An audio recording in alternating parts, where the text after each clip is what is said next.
श्री शिव नमस्ते दोस्तों, स्वागत है आपका मेरे चैनल पूजा की भक्ति चैनल पर।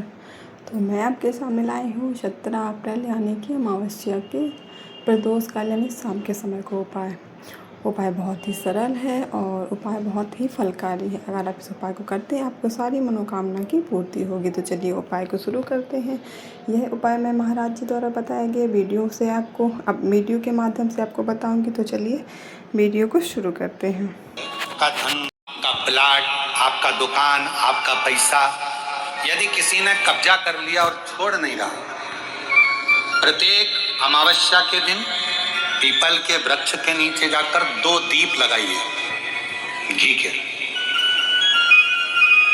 दोनों दीप के सामने एक हल्दी का चावल, एक कुंकू का चावल का दाना रख दीजिए और स्वधा स्वधा स्वधा स्वधा 3 बार कह दो और स्मरण करो, हे हमारे कुलदेव, पितृदेव, शिवदेव, महादेव, कृपा कर जमीन है, मेरा जो धन है, मेरी जो प्रॉपर्टी है, मेरा पैसा लोगों ने हथिया लिया, देते हैं। गोत्र बोलकर स्मरण कर बाबा मेरा धन मुझे वापिस ला कर। अमावस्या पर करो, फिर अगली अमावस्या करो, ऐसे 2-4 अमावस्या करोगे।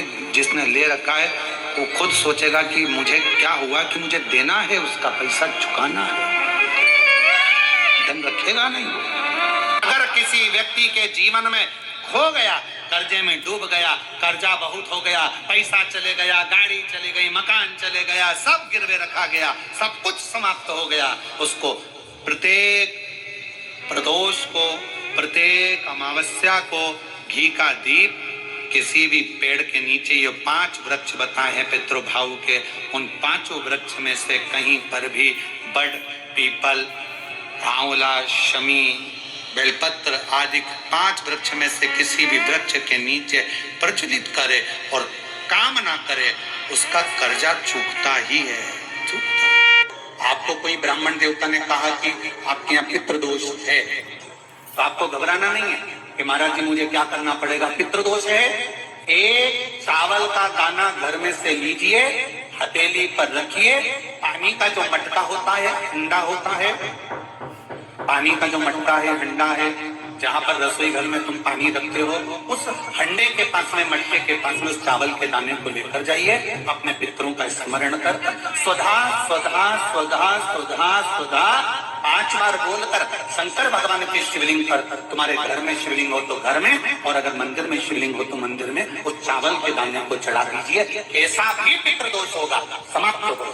अमावस्या के दिन वर दे गई कि आज की रात्रि तूने अपना दरवाजा खोलकर मेरे लिए रखा, दरवाजे पर दीप टिमटिमाया, दीप प्रज्वलित रहा, तूने मुझे मधु का भोग लगाया। आज का रात्रि पूरी पृथ्वी के लिए धन और वैभव की रात्रि रहेगी।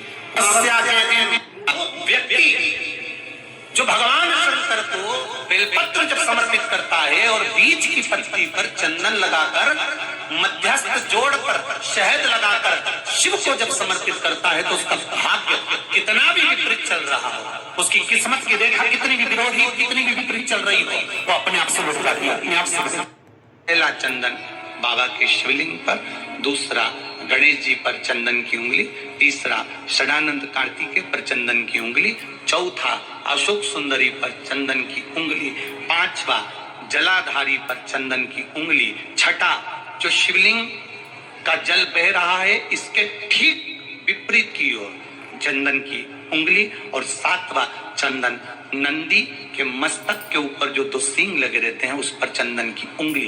ये कब लगाई जाती है? या तो अमावस्या के दिन आपको लगता है कि हमारे पूर्वजों का उद्धार नहीं हुआ, हमारे पूर्वजों का कल्याण नहीं हुआ, कहीं अधोगति में कोई चला गया है, उसका बस एक बार, रोज नहीं जरूरत, स्या के दिन दोष काल में, प्रदोष के समय पर, प्रदोष काल में शाम के समय पर जाकर किसी भी नदी, तालाब, बावड़ी, कुआं, कहीं ना कहीं जो आपके पास में हो, वहां पर एक घी का दिया, बत्ती का मुंह दक्षिण की ओर कर कर अवश्य जला कर जाना, सारे पितृदोष समाप्त हो जाएगा, सारा पितृदोष समाप्त। अमावस्या के दिन किसी भी जलाशय, आपके शहर में, आपके गांव में, आपके नगर में हो, वहां जाकर लगा दे। अगर नदी तालाब बावड़ी कुआं नहीं है तो पीपल का वृक्ष हो या बेलपत्री का वृक्ष हो या बट का वृक्ष हो, उसके नीचे लगा दो प्रदोष काल में। पर अमावस्या के दिन लगाएं जरूर। क्यों? क्योंकि अमावस्या के दिन पितृ शाम के समय प्रदोष काल में शंकर भगवान का नाम जाप कर कर नदी तालाब बावड़ी पर पानी पीने जाते हैं। वहां से जल का आचमन कर कर पितृ अपने लोक को चले जाते हैं प्रदोष काल के समय पर। इसलिए प्रदोष काल में जलाशय के पास में बावड़ी कुआं नदी तालाब के किनारे पर दिया लगाया जाता है दक्षिण की ओर मुख कर कर बत्ती का। तो पितृ आशीर्वाद देते हुए जाते हैं कि फलो फूलो आगे बढ़ो, उन्नति करो, तरक्की करो। ये पितरों का आशीर्वाद रहता है, पितरों का वर रहता है। आप देंगे उसको मिलेगा। पितृदोष है ये आपको कैसे मालूम पड़ेगा?